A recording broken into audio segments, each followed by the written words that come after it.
You ever swipe your card and the card size before you do? That's how broke I am. I went to the gas station today. I did the adult thing. I said, $20 on pump 3. The pump looked at me like, 20. What? 20 memories? 20 prayers? I'm standing there watching the numbers jump like they on pre-workout. Click, click, click, click. 5 seconds later, the pump stops. I look at the screen. It says $20 minus 3.2 gallons. 3.2. My car looked back at me like, you want me to go where exactly? The driveway? And then the worst part, I get the receipt. This little flimsy piece of paper, this you tried certificate. I look at it and see paid with credit. I was like, oh, so I didn't buy gas. I rented it. Now this gas is going to follow me into 2027. I'll still be paying for this sad little 3.2 gallons when my grandkids are asking, Grandpa, why does your credit score flinch when it hears the word pump? Inflation out here doing MMA on my wallet. Interest rates out here doing WWE on my soul. And my little credit card is just out here, enabling it like, you want more pain? Swipe again, champ. Listen, let's talk about these little plastic demons. Credit cards. I hate them. I love them. I hate that I love them. They're like that toxic ex. They talk real sweet at the beginning. 0% APR for 12 months. Cash back on groceries. Travel rewards. Next thing you know, one emergency, one bad week, one I deserve this Uber Eats. And boom. You wake up in a relationship with 7 different cards, 3 different interest rates, and one consistent emotion, shame. Let me break this down in bar talk language. Credit cards are like that friend at the bar who says, don't worry, I got you. You're like, really? For real?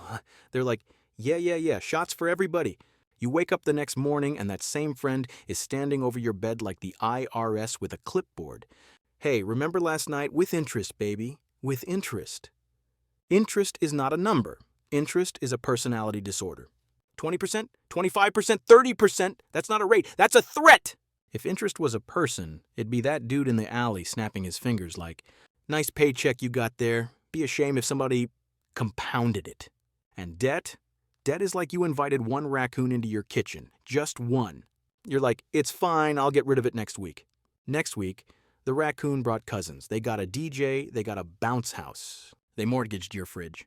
You think you'll pay it off this month, next month, the month after. Meanwhile, minimum payment out here playing dress up like it's helping you. Pay the minimum, they say. Just the minimum. The minimum payment is the gym membership of money. You pay it every month. You get no results. You're still fat, and your wallet's still heavy with regret. So why are we all out here drowning? Is it the system? Is it us? Spoiler alert, yes. The system out here like, stuff costs more, wages don't. Also, here's a shiny piece of plastic with your name on it. Go be responsible. They set the trap with the rewards. Oh, they know us.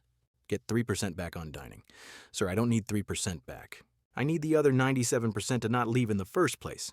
They say points, cashback, free flights. I'm like, bro, I'm not flying anywhere. I'm just trying to buy eggs without taking out a second mortgage on my sanity. But let's be real. Let's be very real. It's not just the system. It's also me. It's also you.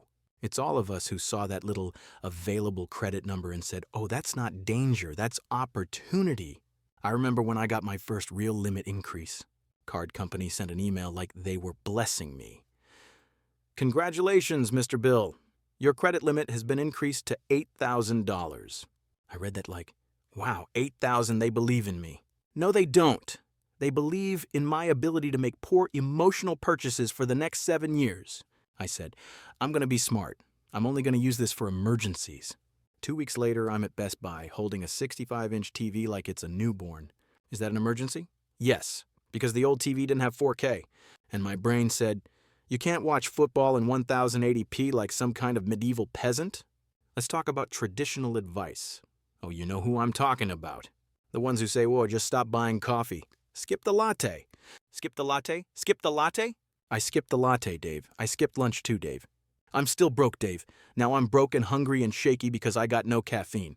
They say, if you just stop eating out, invest that money and buy a duplex when you're 19, you'll be a millionaire by 30. Sir, I am 38. I am not a millionaire. The only duplex I've seen is the 2-page bill my credit card company sends me. Traditional advice be like, just pay your balance in full every month. Oh, wow. Full? In full? Why didn't I think of that? You're telling me if I just had more money, I wouldn't be in debt? That's like telling a man drowning in the ocean, hey man, just don't drown. Thank you. Very helpful. Let me yap for a second. You mean to tell me, in the year 2026, with robots making art, AI writing essays, and cars that parallel park themselves, we still got a system where I borrow $200, I miss a couple payments, and suddenly I owe the GDP of a small island nation? Explain to me how my credit card company can text me 8 times a day. Your payment is due. Your balance is high. Reminder, your statement is ready. But when I call them, like, hey, can we maybe lower this 29.99% APR? They get real quiet, like a kid who broke something. All of a sudden, it's, I'm sorry, sir, that rate is based on your credit profile. My credit profile? You mean the profile you helped ruin when you said approved to every impulse decision I ever made since 2012? And the fees. Late fees, over limit fees. How you gonna charge me a you're broke fee for being broke? That's like if your car runs out of gas, and the car is like, oh, you out of gas, that's gonna be $35 plus tax. And we just accept it. We out here every month playing will it decline roulette at the register. Swipe, hold breath, wait. If it goes through, we act like we got away with something. No, you didn't. You just scheduled your suffering for later. We walk around with $5 in the checking account, $2,000 in credit card debt, and a $7 coffee in our hand talking about, I'm fine, I'm managing. You're not managing. You're hostage negotiating with your future. Now here's the part where I'm supposed to be responsible. I'm not a guru. I'm not your financial advisor. I'm just a man who has yelled at a Visa card in a Walmart parking lot. So I'm going to tell you what I learned the hard way, so maybe you don't have to learn it the even harder way. This is not get rich. This is not beat the system. This is how to stop the bleeding before your life turns into a permanent overdraft. We're talking street smart credit card self-defense. Step 1, stop letting the card think it's in charge. First rule, your credit card is not money, it is a time machine. Every time you swipe, you're pulling future you into the present and punching them in the face. So step 1 is simple, not easy. You stop using the card for everything that is not need, emergency, already in the budget. I had to put my card in witness protection. I took it out of my wallet, I deleted it from Amazon, from food delivery apps, from one-click checkout. One click? That's the problem. It's too easy to ruin your life in one click. If I gotta use my credit card now, it better be annoying. I want to have to get up, walk across the room, open a drawer, move some old batteries, unplug a smoke detector, and then pull that card out like Excalibur from the stone. If using it is harder, I use it less. Step 2. Know the enemy. Write down the damage. You can't fight what you won't look at. You ever avoid checking your balance so long it feels like you're ghosting your own bank account? That was me. Out of sight, out of mind, out of options. So one day I sat down at the kitchen table like I was about to break up with somebody. I said, we need to talk. I pulled out every card, every statement, every sad little email that said, your payment is due. I wrote it all down on one piece of paper. Card name, balance, interest rate, minimum payment. It hurt. It physically hurt. My soul had a cramp. But when you see it on one page, it's not this vague monster anymore. It's just numbers. Ugly numbers. But numbers you can actually swing at. Step 3. Pick a weapon. Snowball or avalanche. Now, there's 2 simple street smart ways I've seen that actually help regular people. Not finance professor people. Real people. Method 1, the snowball. This is for when you need wins. You line up your debts from smallest balance to biggest. You pay the minimum on all of them. Then you take any extra money you can squeeze out of your budget. And you attack the smallest one like it insulted your mama. You throw every spare dollar at that little card. You kill it. You celebrate. You take a deep breath. Then you take the money you were paying on that one and you aim it at the next one. And the next one. And the next one. The balances get bigger, but your confidence gets louder. You start walking different. You be in the store like, yeah, I used to owe y'all past tense. Method 2, the avalanche. This one is for the cold, logical, math brain killers. Same idea, different priority. You line up your debts by interest rate, highest interest first. That 25%, 28%, 30% demon, that's the one you go after. You still pay minimums on everything, but any extra money goes on the highest rate. Why? Because that's the one lighting your money on fire the fastest. You kill the highest interest one, then roll that payment down to the next highest. Snowball equals easier on emotions. Avalanche equals better on math. Both are better than I'll worry about it later, which is how I ended up yelling at a Discover card at 2 a.m. in my kitchen. Step 4. Stop fighting alone. Call and negotiate. I know. I know. Talking to credit card companies feels like calling your ex's lawyer. But listen, sometimes you can make them blink first. You call the company. You say, hey, I've been paying on time. I'm trying to get a handle on this. Is there any way you can reduce this interest rate? Worst they can say is no. Best case, you shave a few % off, and that means more of your money goes to the actual balance instead of funding the CEO's 5th vacation home. You can also ask if they have any hardship programs, temporary rate reductions, payment plans. This is not weakness. This is self-defense. And if you got multiple cards with crazy rates, you might look into rolling them into something with a lower rate. Personal loan, 0% promo balance transfer. IF, and I mean IF. You're not going to treat it like free money and run the old cards back up again.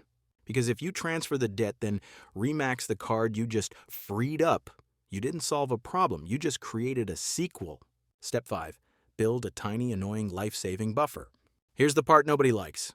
You need some kind of cushion, so you stop swiping for every little surprise. I'm not talking about some magical 6-month emergency fund overnight. I'm talking about a baby buffer, $200, $300, $500, whatever small but not impossible looks like for you. You stick that in a boring account, not the fun account, not the let's go to Vegas account. The tire blew, kid got sick, fridge died account. It's not exciting, it's not sexy, it doesn't make for great Instagram posts. But the first time something goes wrong and you use that instead of that 28% card, you're going to feel like you just hacked the matrix. Step 6, put some respect on your future self. Every time you pick up that card now, you ask one question. Will future me thank me or jump me? Because that's who's going to pay, not the right now you. Right now, you is irresponsible. Right now, you is hungry, tired, emotional, and sees a flash sale. You got to make decisions for the version of you who's sitting at the table paying bills 6 months from now. That person already got problems. Don't mail them more. Look, I didn't magically fix my life in 30 days. I didn't manifest my debt away. I did not wake up, drink lemon water, say affirmations, and watch my credit score jump 200 points like it got drafted to the NBA. I did what most of us are going to have to do. I stopped pretending the card was my friend. I wrote down the ugly truth. I picked a plan. I messed up sometimes. I tried again. And slowly, very slowly, that screaming in my head every time I opened my banking app turned into more of an irritated whisper. I'm not rich. I'm not debt-free guru guy. I'm just a dude trying not to end up living in his car, arguing with a MasterCard in the front seat. So no, I'm not telling you what to invest in. I'm not telling you which card to get. I'm not telling you to cut everything up and go live in a cave eating beans and rice, thinking about your financial freedom. I'm just saying this. The game is rigged, yes, but that doesn't mean you gotta keep playing it blindfolded. You can learn the tricks. You can defend yourself. You can make the card work for you a little bit instead of chewing on your paycheck every month. You won't flex on Instagram with this. Nobody posts, hey guys, just paid extra on my highest interest card this month. But you will sleep a little better. You will breathe a little easier. And one day, you might swipe that card and see a balance that doesn't make you want to fake your own death. Until then, I'm going to keep learning the hard way so you don't have to. Now, if you'll excuse me, I got to go apologize to my debit card. It's been carrying this relationship for a long time.